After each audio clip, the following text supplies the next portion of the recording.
मेरे एई के recruitment notification वाले वीडियो में हमने ये डिस्कस किया था कि एई में वैकेंसीज़ जो हैं वो काफ़ी कम हैं और मैंने आपसे स्ट्रेटजी भी शेयर करने का वादा किया था कि जेई और एई की दोनों वैकेंसी साथ में आ गई हैं, तो जो बच्चे जेई के लिए प्रिपरेशन कर रहे हैं या जो बच्चे ऑलरेडी एई के लिए प्रिपरेशन कर रहे हैं तो उनको किस वैकेंसी की तरफ जाना चाहिए और कैसे उनको अपनी तैयारी करना चाहिए, किस मेंटालिटी के थ्रू चलना चाहिए ताकि वो कहीं न कहीं एग्ज़ाम में सक्सेस ले लें। तो ये चीज़ जो है वो डिपेंड करती है बहुत सारे फैक्टर्स के ऊपर, हमें एई के लिए जाना है या जेई की वैकेंसीज़ के लिए भी करना है। हालाँकि दोनों एई और जेई दोनों के जो हैं सिलेबस बिल्कुल लगभग सेम हैं, पर अब मैं आपको बताता हूँ कि एई और जेई में डिफ़रेंस है क्या।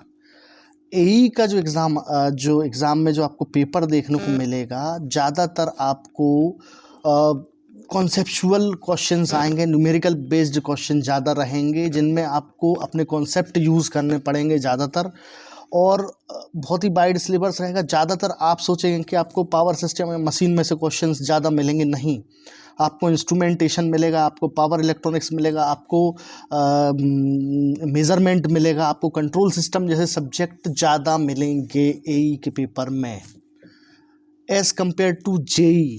जेई में क्वेश्चंस का लेवल जो है वो मॉडरेट रहता है, उसमें ज़्यादातर क्वेश्चंस ऐसे मतलब कॉन्सेप्ट्स रहते हैं पर बहुत ही छोटे कॉन्सेप्ट्स रहते हैं, है ना। जो जेई का पेपर रहेगा उसमें कॉन्सेप्ट्स ऐसे रहेंगे कि हाँ, जिस आदमी ने ऊपरी ऊपरी पढ़ लिया है या उसका पढ़ाई का जो आपका प्रिपरेशन का लेवल जो है ज़्यादा वास्ट नहीं है तो आप जेई के पेपर में करके आ सकते हैं, पर it's not possible in paper of एई कि आपने ऊपर जो है तैयारी कर ली और आप एई का पेपर करके आ जाओ।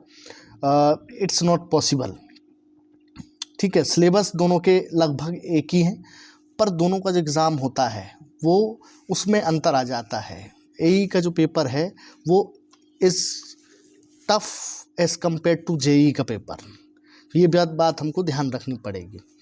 अब ये चीज़ डिपेंड करती है कि आप अब एई के लिए जाएंगे कि जेई के लिए जाएंगे। अब मैं आपको अपनी सलाह देता हूँ।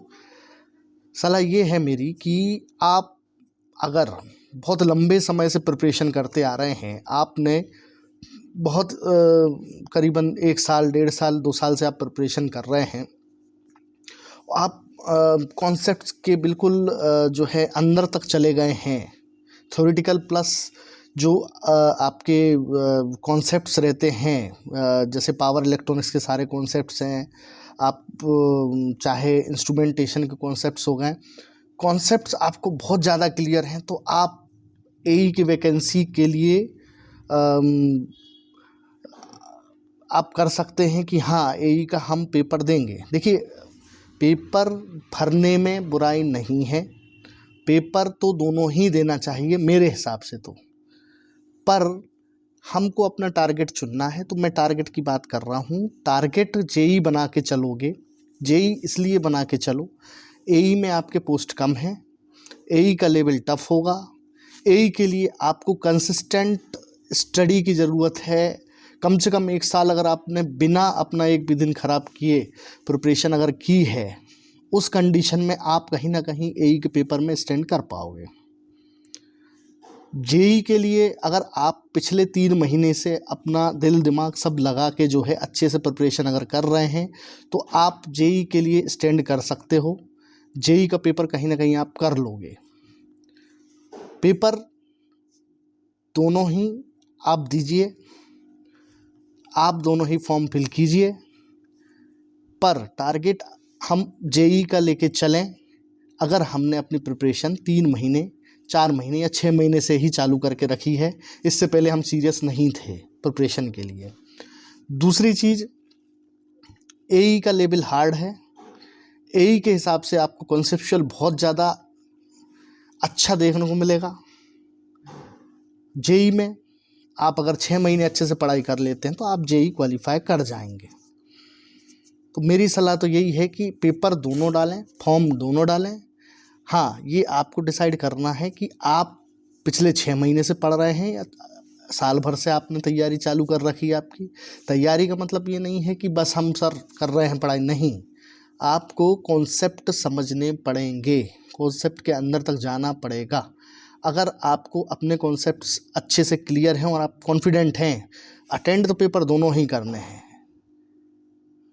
एई भी देना है और जेई भी देना है, पर टारगेट लेके चलो। जब हमसे बड़ा टारगेट जो है अचीव, जब हम बड़े टारगेट लेने में हमको कठिनाई होती है ना, तो हमको एक बात याद रखना चाहिए कि हमको छोटा टारगेट बनाना चाहिए। छोटा टारगेट पहले ले लें, उसके बाद हमारे पास बहुत समय है। छोटा टारगेट यहाँ पर इसलिए भी आसान हमको लग रहा है क्योंकि नंबर ऑफ़ वैकेंसीज ज़्यादा हैं एज़ कम्पेयर टू एई। एई में कंपटीशन तो ज़्यादा नहीं होगा, पर आपका पेपर जो है वो टफ होता है। ऐसा नहीं होता है कि डायरेक्ट पूछ लिया।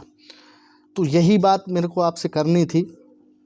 और अगर मेरी सलाह माने, और जो मैंने आपको अभी इस वीडियो के माध्यम से जो भी आपको बता रहा हूँ, आप इस चीज़ पर विचार ज़रूर करें, और विचार करने के बाद आप खुद ही सोचें और खुद का टारगेट खुद ही सेट करें। मैं जो आपको बता सकता था मैंने आपको बता दिया। आपको किस तरीके से करना है ये आपके ऊपर है। अब आगे जो है आपको स्टडी जो है सीरियसली करनी पड़ेगी, ज़्यादा समय बचा नहीं है। तो चलिए आप कीजिए स्टडी, और मैं कोशिश करता हूँ कि आपको और भी अच्छे कॉन्सेप्चुअल वीडियोज़ में लाता रहूँ अपने चैनल पे। चैनल का लिंक मैं नीचे दे दूँगा। अगर आप इंटरेस्टेड हैं, अभी ITI TO plus MPB lineman का भी एग्ज़ाम होने वाला है। दोनों की वैकेंसीज़ ITI TO आने वाली है और लाइनमैन का अभी चल ही रहा है। जो भी प्रिपरेशन करना चाह रहा हो तो लिंक डिस्क्रिप्शन में है चैनल का, आप जाके और सब्सक्राइब कर लें और लाइक ज़रूर कर दें, क्योंकि मैंने अभी कुछ वीडियोस में डाले हैं और उम्मीद करता हूं कि आपके कॉन्सेप्ट्स बढ़िया तरीके से उसमें क्लियर हो पाएंगे। और अच्छा लगता है तो वीडियो को लाइक सब्सक्राइब ज़रूर करें, और मेरी सलाह अगर अच्छी लगे, अगर इस चीज़ को माने, तो आप गौर करके ध्यानपूर्वक उसको देखें, करें। ठीक है, इस वीडियो में इतना ही। आगे नए वीडियो के साथ फिर मिलते हैं। धन्यवाद।